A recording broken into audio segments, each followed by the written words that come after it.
everybody, welcome back to another Sword and Shield video. I guess I can say back, like the last video I did is kind of Sword and Shieldy, so I'm gonna say it. Welcome back to another Sword and Shield video. Today I'm gonna be going over some of the information that was released earlier today in the trailer. And oh my gosh, when I saw this trailer, I was so excited. I have always found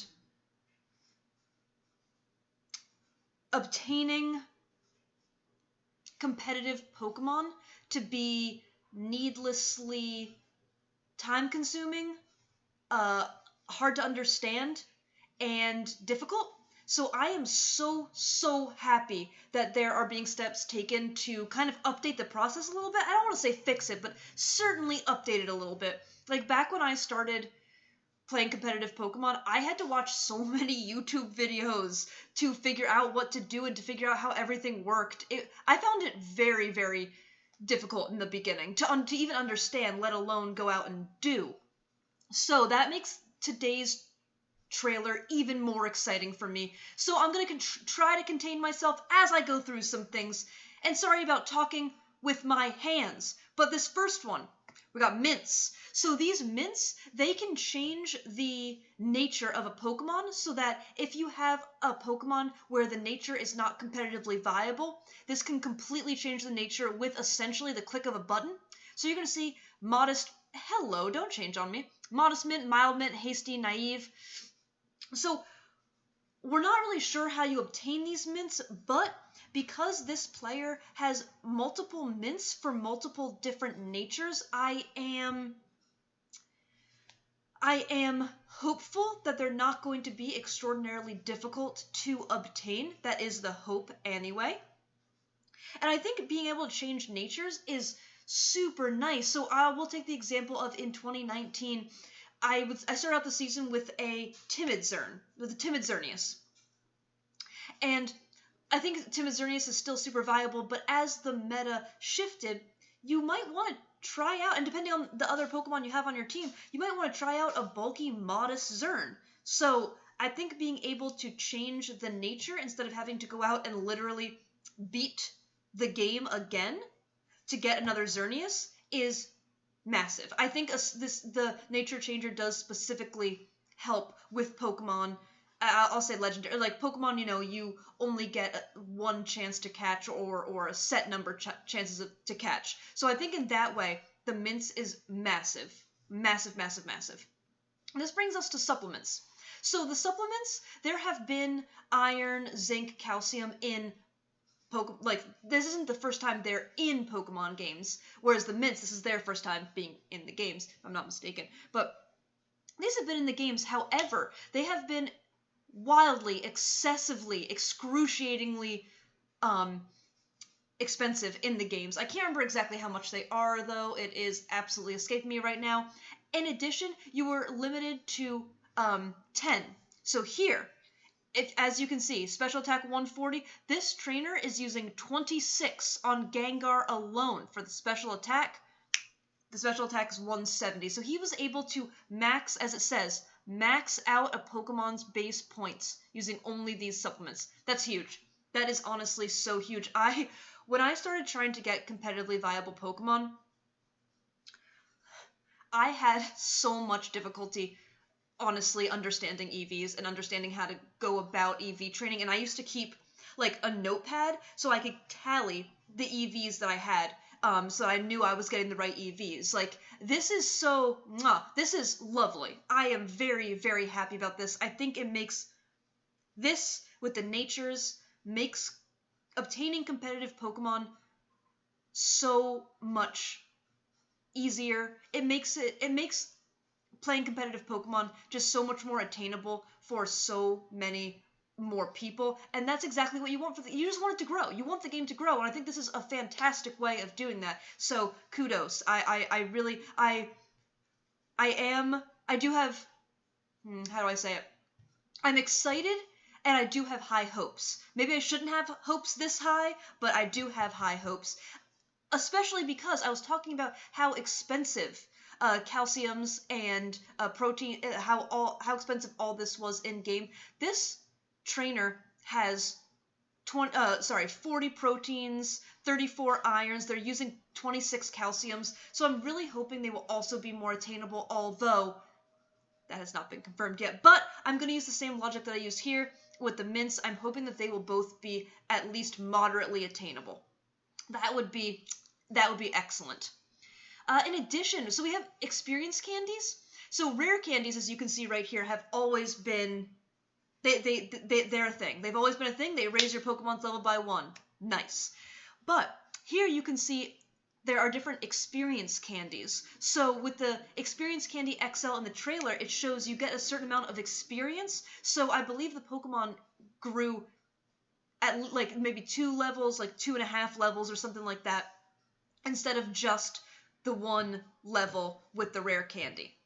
So I think that's going to be interesting in the game. As well as, so this egg moves. Let's see if I can explain this. Okay, I'm going to be completely honest with y'all. Maybe it's because I watched the trailer at work for the first time, but when I saw the trailer, I was like, oh, egg moves can be passed down. Yeah, duh, it's egg move, man, you know. But no. I had to watch it another time, had to read this, now I get it. So, hopefully I'll be able to explain it well enough. So with this, you put 2 Sylveons, like we see in this picture. Well, sorry, that Sylveon's a little cut out. Hold on. Let me, boop, boop, boop. Perfect, nailed it. Okay. You got 2 Sylveons. You want one knows Moonblast. You want one to learn Moonblast. You put them both in the daycare together, and the one that you want to learn Moonblast, as long as it knows 3 moves or fewer, it will learn Moonblast, instead of having to breed another Eevee and then train it up to be a Sylveon. So, again, I think this is pretty big for making competitive Pokemon accessible, and that makes me so freaking happy. Because with this, say you have a competitively viable Pokemon that you want to use, but you want to change up one of its moves. You know, as you do. So, and it's an egg move. So instead of having to breed another and train up another one of that Pokemon, you put that Pokemon in the daycare with the Pokemon of the same species? That's not what they call it. They say called egg moves. Species. Okay, they do say species. There it is. Nailed it. So with the same species, learns that egg move. So I think that's, again, really exciting for competitive Pokemon, that you don't have to then breed a new, especially with things like Espeon, Sylveon, and Umbreon, where it's not just a level up it's not just an increase in level that causes your Pokemon to evolve. It's specific time-consuming things. So, again, very happy with that. Very, very happy with all of this stuff. The one thing I will say, so fixing or updating EV, how you EV trade a Pokemon, fantastic, love it. I am also hoping that they update how you get Pokemon with competitive IVs, so either perfect IVs, or if you Trick Room Mon, no speed IVs, but competitively viable competitively viable IVs. I really hope that they update. Oh my gosh, my words. It's very difficult. Sorry, I have a job where I talk all day, and then I'm just trying to talk now, and it's difficult. Getting tongue-tied. This is embarrassing, but I hope that they do update how to get Pokemon with competitively viable IVs as well, because I would hope that if they go through the time and the effort to update Natures and update EV training, as well as breeding for egg moves, that they would also want to update how to get competitively viable Pokemon with good IVs. So I will just throw that out there, absolutely, because when I was trying to learn how to get competitively viable Pokemon, both the EVs and the IVs were the difficult parts. So absolutely, I'm really hoping, as long as mints and the supplements are obtainable, they've really fixed those. So I'm hoping that some information about IVs is to come. But we also got some more information, handy features to help on your adventure. Pokemon boxes. Love this. You can access your Pokemon box from various towns and facilities as per the usual, but you can also access them on the road or when exploring tall grass. Love it. I just think it takes out a little bit of tediousness from the game. I think it's a great update. The autosave.